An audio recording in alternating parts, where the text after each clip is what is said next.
Hi guys, it's Mike here, and in this video I'm going to show you how to pass your Excel MOS Exam 77727. We're going to go over 5 projects that will hopefully help you to pass and master your exam, and maybe you'll even get a perfect score. This first project is dedicated to my awesome 007 Comp 126 Excel class. It's been a pleasure seeing you guys work and grow together, and I have no doubt you will all crush your MOS exams. So the first step in project 1 will ask us to go to the Excel class worksheet, and in column D, change the personality color from gold to yellow, but don't change anything else. So we're not actually changing a color, we're changing the word gold to yellow. So the way we're going to do that is go to the Home tab in Excel, and then in the editing group we're going to go to find and select, and then you can click find or replace. It would take you to the same spot, but if we say replace, the find what will come up, and what we're finding is the word gold. So it's the word gold, not the color. So if you're looking for a gold color, just keep in mind it's the word that they're asking for.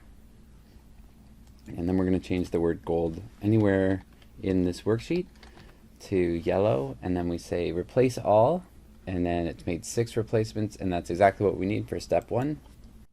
Step 2 will ask us to go to the Excel class worksheet and then modify the range of cells from A1 to E1 into one cell without changing the alignment of the text. So that last part just means we're not going to do the default merge and center, we're going to do something else. So this is how you would do that. So we're going to highlight the range A1 to E1, so just click and highlight that range, A1 to E1, and then I'm going to choose the merge and center drop arrow, and then when I click on that, there's a few options. So merge and center is sort of if you want to merge the cells and then also center the text, but the second option, merge across, would merge the cells across but not move the alignment of the text. So that's exactly what we want, and you have to choose that option if you get a question like this on your exam. So we're going to say merge across, and you can see that the cell A1 to E1 become merged, but the text didn't go anywhere. So it didn't change the alignment of the text, and that's how we complete step 2. Step 3 will ask us to configure the explanation column so that the text that is wider than the column wraps to multiple lines. So it's just asking us to really wrap the text in here. This goes to crosses over columns, and we want to keep it in the F column. So to do that, to keep all this text in the F column, you just have to highlight it and then wrap the text. And now it's on multiple lines in the same column.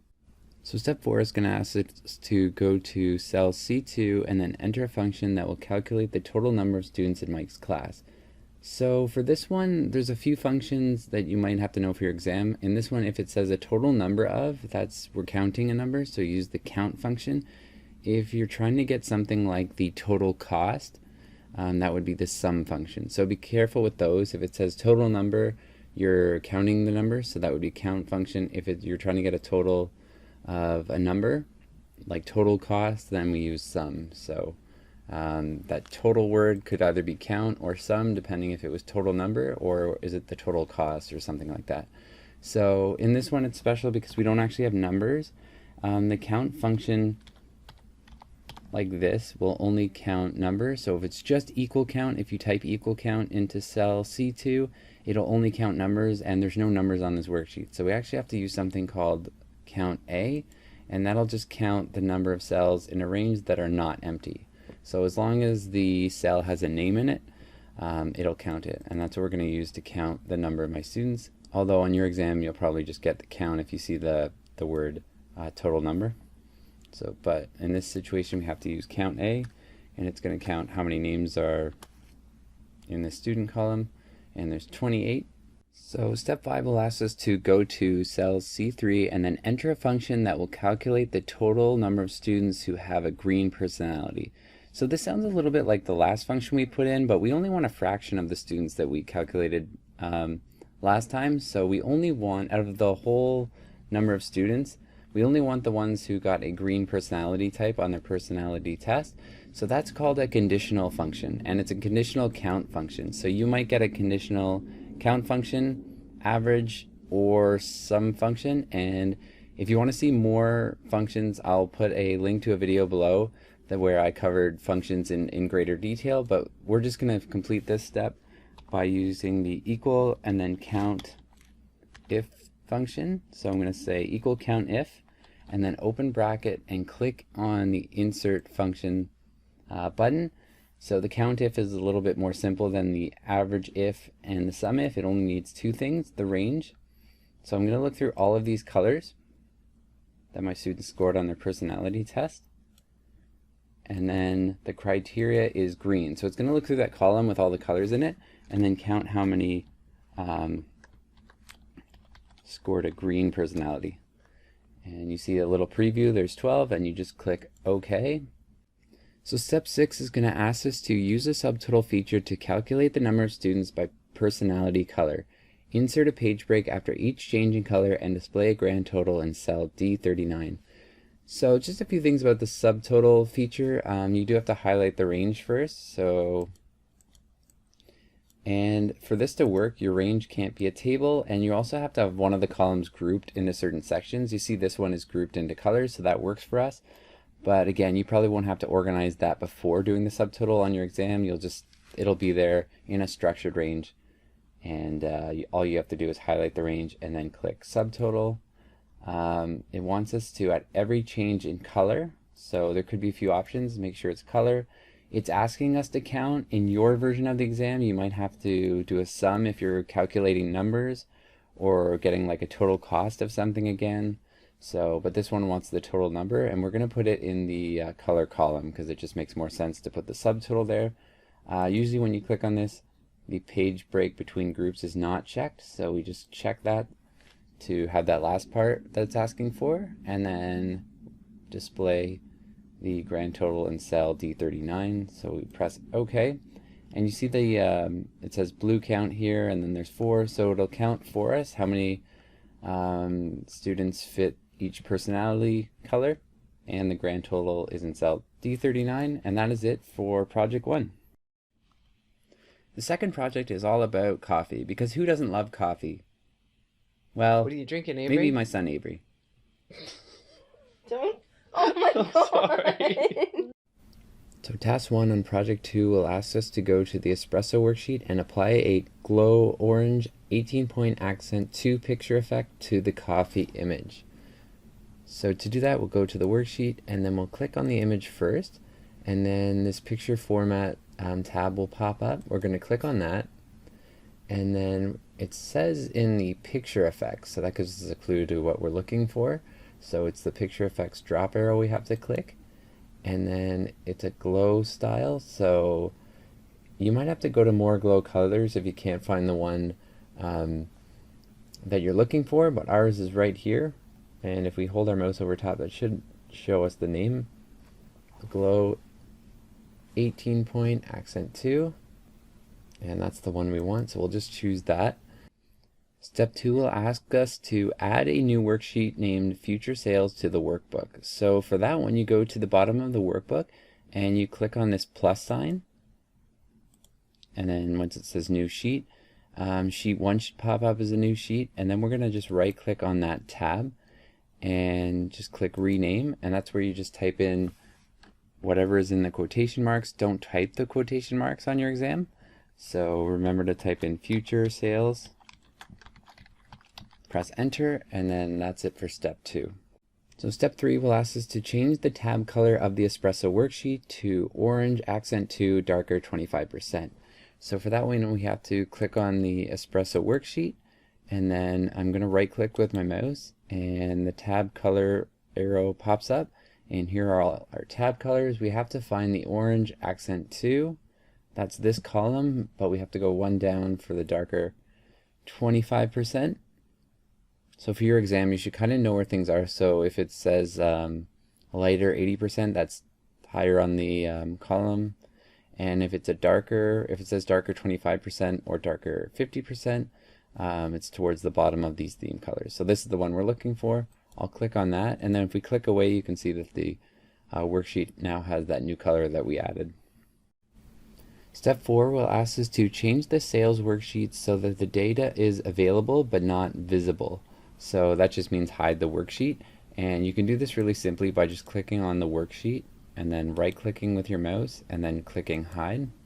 And then if you ever want to get that back, just if you're curious on how would I ever get that back if I had to, in the Home tab you would go to the Format drop arrow and then hide and unhide, and then just unhide sheet. And then the one we just hid, the sales sheet, would be there, and we just press OK and it's there in the workbook. So it's just hidden in the workbook, it's there, but you have to go to the Format drop arrow and then go to unhide to reveal it.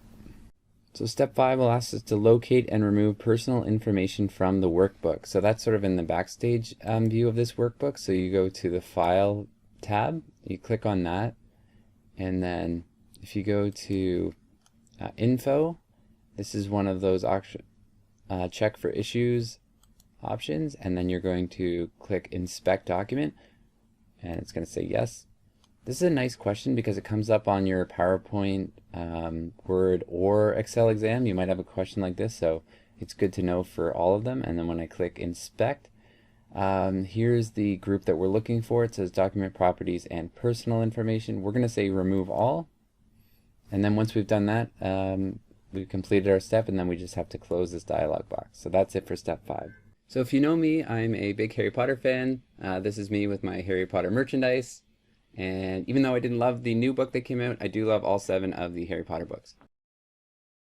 So for project 3, step 1, we're going to go to the items worksheet, and then in A7 we're going to import a text file. So we'll click on the items worksheet and then click on cell A7, and then we're going to go to the data tab, and then we're going to choose from text to go get our text file. So once we click on that, we'll try to search in our documents folder for the text item that we were looking for, and then it says accept all defaults, but on your exam you might ask to have a tab or a comma delimiter, so just be sure that you know which one, and then finish, and then make sure that the existing worksheet says A7, which it does, and then we press OK, and then we have our information that we gathered from our text file. So task 2 will ask us to go to the merge worksheet and then apply a blue style medium 9 table style to the existing table. So first we have to click somewhere inside of the table to activate it, and this will bring up the table design tab, and then within here we're going to go to the table styles group and then click more, and then this will open up the table styles gallery, and it's in the medium section, so it's the blue table style medium 9, the one right below what it currently is. And then we're going to choose, so that's the medium style 9, and that's what our table will now look like. So the third step in project 3 will ask us to go to the merge worksheet and then change the layout of the column chart to layout 9, and then we're going to add the price as the vertical axis title while removing the horizontal axis title. So there's a lot in that step, but we're going to click on the chart first to activate it, and then in the chart design tab that pops up, once you click on the whole chart, we're going to change the quick layout, so, and then we're going to look for layout 9,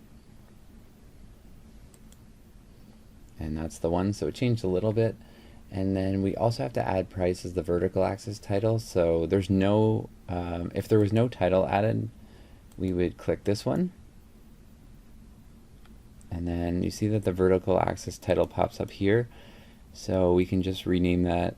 I'm just going to double click and start deleting the current title, and then just type in price, and then if you click here, this is the horizontal axis title, so I'm just going to click the outside of that and then just press the delete key on my keyboard, and now we have the vertical axis title as price and no horizontal axis title.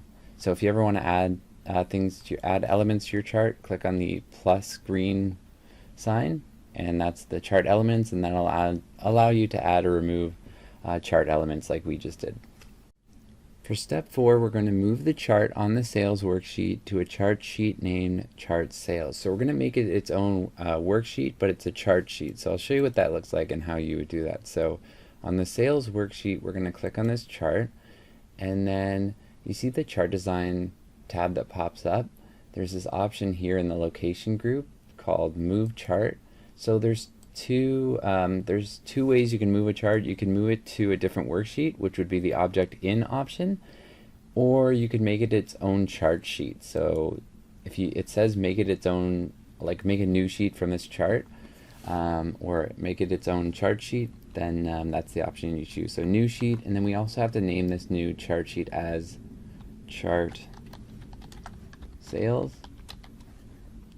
And remember, don't put the quotation marks if you're ever typing anything in on your exam. Just put whatever is inside of the quotation marks, and then we're going to press OK, and we're going to see what that looks like. And now the chart that was on the sales worksheet previously is now its own chart sheet, and that's how you complete step 4. So step 5 will ask us to swap the axis data of the chart on the merged worksheet, and the way you do that is there's a little hint I put in there, switch. So that's what swap means, switch. And we want to switch the row and columns. So just take a look at our chart before we do that. The items are on the bottom, and then when we switch row and column, the items are just put here, and then the infant toddler group is on the bottom. Alright, so that's how you just switch row and column data. So this fourth project is dedicated to my awkward left foot because it is actually 2 sizes bigger than my right, as you can see here, which makes buying shoes or ice skates a little bit challenging. So for the first task, it asks us to go to the document properties and add awkward left foot as a company. So to do that, you'll have to go to the File tab, click on it, and then look for the Info tab. And this is a file property, so all the file properties can be found here. But if you can't find the one that you're looking for, you might also have to click the Show All Properties button. And we'll do that, and then we'll look for the company. And then we'll type in exactly what the instructions are telling us to put without the quotation marks. And then just click outside to complete step 1. So task 2 is asking us to go to cell D14 and then add the the unit cost and then the makeup by just adding the two together. So sometimes in your exam you're just gonna have to add or subtract, and they'll usually spell it out to you like this one did.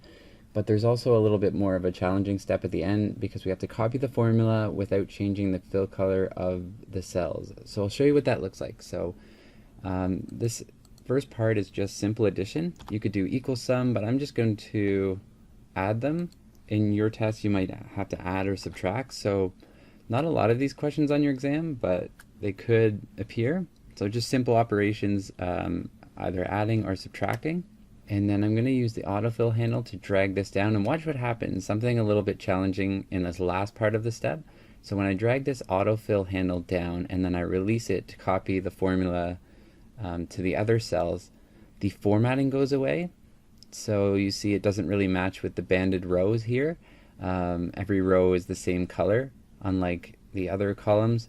So to fix that, or in that last step when it says without changing the fill color of the cells, while you've just completed that step, before you go anywhere, click this autofill options, and we have to choose the option that says fill without formatting.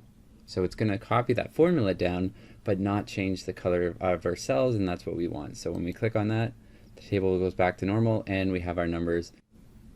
So the third step is going to ask us to go to cell B24 and then enter a formula that calculates the average selling price of the shoes. So that's the numbers we just kind of gathered, and it wants the average price of those. So we have to just use a simple average function. So we're going to type in equal average, open bracket, and then highlight the range that it's sort of hinting that it wants, and then do close bracket, press enter, and then we have our average selling price.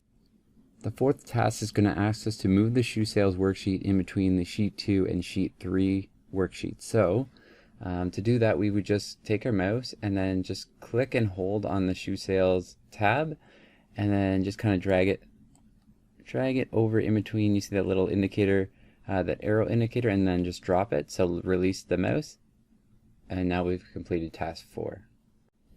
For our last step, we're going to rotate this picture to 0 degrees. So we're going to click on the picture here, and then click the picture format tab, and then inside of here there's a rotate option, but the one we want isn't there, so we're going to have to go down to the more rotation options and then click on it and change this 27 degrees to just 0. So type in 0 and then press enter, and the picture should go sort of back to normal, or 0 degrees, and then I'm just going to exit, and that's how you complete step 5.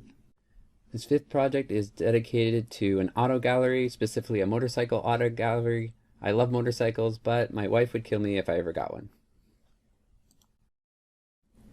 So task 1 will ask us to go to cell G5 of the profit analysis worksheet and create a formula that displays the value bestseller if the average sales is more than or equal to 10. Or the other option is to display below average if the average sales value is less than 10. And then we're going to copy the formula down to the bestseller column. So there's a lot to unpack there, but because there's 2 outcomes, there's either bestseller or below average. You might have an outcome that says yes or no. If you ever have 2 outcomes only, that tells you, that's a hint that this is an if function. So this is what that's going to look like. So in cell, I'm going to go to cell G5. And I'm going to type equal if. So we use if we were deciding on 2 outcomes and we want to test those outcomes against our logical test. So we'll type equal if open bracket, and then I'm going to open the insert function dialog box just to show you what's required to fill out this function. So our logical test, and the true value and also the false value, all of that is in the question. You just kind of have to look for it. So the logical test is if the value in F5, or the average column, it's not actually, be careful with that word, the average sales, it's not getting an average, it's just taking the number from the average column. So if the formula is, or if the average sales more or equal to 10, okay, so we have to click on that cell in the average column, and then we can say is it greater and then equal right beside each other, and then type in the number 10, and we see that it pops up. It's telling you it's already true because it is greater than 10. Then we're going to display the text value, which is bestseller. So we're going to type in bestseller, and we are going to put this in quotations because it is a text value, and we have to do that whenever we're putting text in a function, so we have to put quotations around it. And if it's not, so if it turns out that that value is less than 10 and it's not equal to 10, the value that we want to put in is below average. So open quotations and then type in below. So see how there's 2 outcomes, it's either a bestseller or below average, and we'll know if it's one of the 2 because if it's below 10, it'll be below average, and if it's not, I'm sorry, I read that the other way. If it's 10 or above, it'll be a bestseller, and if it's not that, then it's automatically below average. So that's what our if function will look for, and when we press OK, now to copy this down, we'll pull the fill handle down to copy this, and there should be a few below averages. And you can even check, I'll auto-fit the column, so just check these numbers, and they are below 10, so that makes sense, and then we've done that step 1 properly. So task 2 will ask us to insert a line sparkline in the trend column that will show a trend through January to March sales. So if you want to show a trend line, first we have to click on the cell that we want to insert the trend into, and then we'll copy it down to fill out the trend column. So we'll click in cell H5, and then in the insert tab, we'll go to the sparkline group. So just make sure on your exam, if there's 3 types of sparklines, so just make sure you get the right one. This one says align sparkline, so we're going to choose that one, and I'll click on it. And then the data range we're looking for is the January through February numbers of this row. So I'm going to select that and then press OK, and then you should get like a little trend line. And sometimes you'll have a version of the exam where it'll just say do that in one cell and leave it there. This question is asking us to copy it down to the other cells in the column, so we'll just autofill. Task 3 will ask us to go to the profit analysis worksheet and then add the March data to the chart. So if you ever have to add data to the chart, you just have to highlight the chart and then take this blue little corner and then drag it over to include the March data. So you're not really changing a whole lot. We're just dragging this over to insert March data, and then you should see March appears, and that's it for step 3. So there's just 2 bonus tasks that I want to leave you with before you head into your exam, and that is how to complete the AverageIF function and how to show functions on a worksheet. So in this cell B12, we're going to type in an average function of the weekly salary, but we only want the numbers above 0. So there's a condition there. We only want the numbers above 0, so we type it like this. It would be equal average if, so it's conditional. It's conditional on whether it's above 0 or not. And once we type in equal average if, open bracket, you can click on your insert function button. So the range we want and the numbers that we're looking at are right here. So I'm going to highlight that whole range. The criteria we're looking at is greater than, not less than, greater than 0. So our numbers have to be greater than 0 for us to count them. And again, the average range, just in case it was a different range, but it's not, is the same range there. And now we have an average of the numbers that are not, or sorry, the numbers that are greater than 0. And our last skill that we're going to cover is how to display our formulas. So if you're ever asked to display formulas, you would just go to the Formulas tab, so that's pretty easy to remember. Formulas tab, and then look for Show Formulas. So once we click that, now all our formulas that we put in are displayed on our worksheet.